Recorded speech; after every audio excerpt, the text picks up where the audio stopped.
Hello, this is Michelle Bumgarner. Today we are going to review the lesson from the packet, Going to Work, titled Applying for a Job. Finding a job is not always easy. You may have to apply at many different places before you get your first interview. Chances are there are hundreds of other people applying for the same jobs that you are applying for. The important thing is to not get discouraged if you do not find a job right away. If you keep putting time and effort into looking, the right job will come around sooner or later. Think of some places where you live that you would like to work. Write down 4 places that you could go to apply. Make sure you are qualified to work there. Write down 4 places near your house that you are qualified to work. There are many ways to try to find a job. Maybe you have an uncle who owns a store, or your dad's friend works at a company and he can put a good word in for you. Sometimes finding a job is not that easy. You will have to go out on your own and look for places that are hiring. What are some ways you can find out what businesses are hiring?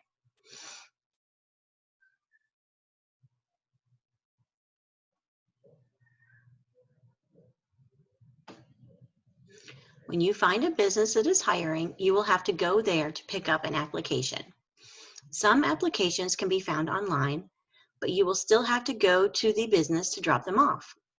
If you are serious about getting a job, it is very important that you follow some simple rules when picking up or dropping off applications.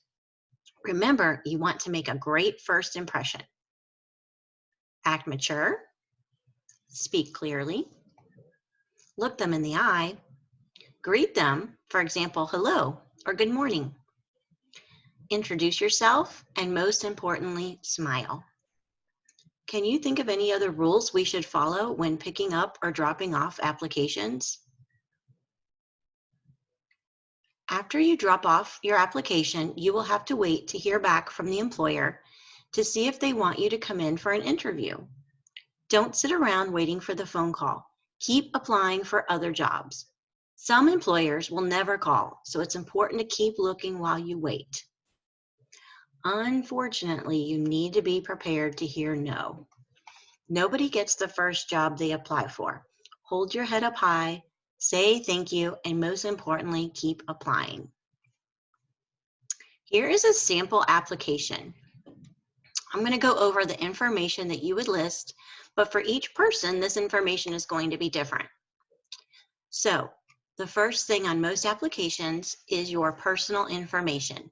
This would include your name, your social security number, your address, your home number, your email address, and any other number that you want to leave. Take note though, on this line, they ask for your last name, then your middle name, then your first name. Other applications might have you put your first name in the first box and your last name in a second box. So it's important to read this very carefully.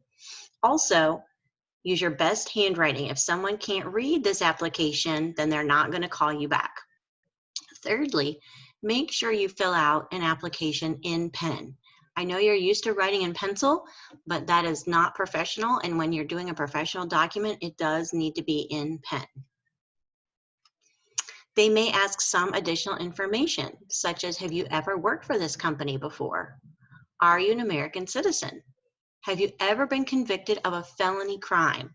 If so, please explain. The next section typically asks about your education. You would list what school you attended, from what years, the address of that school, and did you graduate? I know that you're in Project Life or Project Search, but you are allowed to say that you graduated because you kind of deferred your diploma, but you met all of your graduation requirements. So it's okay to put yes in that box. The next section asks for work experience. This is very important. Some of you in practice job interviews tell me that you don't have work experience, but actually all of you do.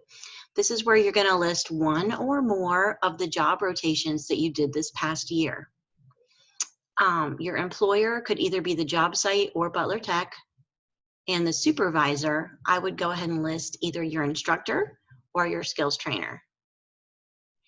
Then it asks for what job type or shift that you would like. Would you like full-time or part-time, permanent or seasonal? So you need to think about what your interests are for this job. Then it asks you to check that you certify that all of these answers are true, and then you would sign the document and date it. Again, you want to fill all of this out very neatly. If you don't have the best handwriting, you may want to have a parent help you fill the information out or a job developer. And you want to make sure that you fill in every single box. If you don't have information for a box, you need to put N/A. That tells the person you didn't just forget to put something, you intentionally left that box blank. Take a few minutes and fill out this sample application using your personal information. It's very good to have one of these on file when you fill out an application for real.